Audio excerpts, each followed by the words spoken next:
নমস্কার। আজকে একটু জ্যোতিষ বিষয়ক একটু চর্চা করব। চর্চাটা হচ্ছে এইরকম, আমাকে যারা দেখেন তারা আরো বিভিন্ন জ্যোতিষী, নিউমেরোলজি প্রচুর লোককেই আপনারা দেখেন। আপনাদের ক্ষেত্রে একটা সমস্যা আছে, সেই সমস্যাটা আমি আপনাদের একটু বলি খোলসা করে। প্রচুর জ্যোতিষের কাছে আপনারা দেখান, সেক্ষেত্রে জ্যোতিষের রিমেডি দিতে বা তার একটা এফেক্ট আপনার জীবনে আসতে একটু কিন্তু ধৈর্য ধরতে হয়। অতএব যাকেই আপনারা দেখাবেন আপনারা ধৈর্য ধরে দেখান।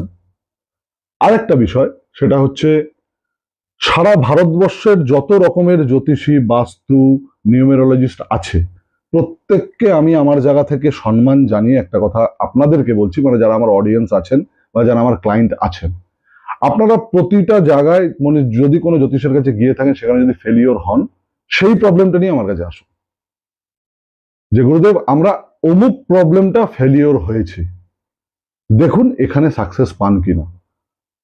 অতএব চতুর্দিকে ঘুরে তারপরে আপনারা আমার কাছে আসুন, ফলাফল আপনারা হাতে নাতে পাবেন। নমস্কার।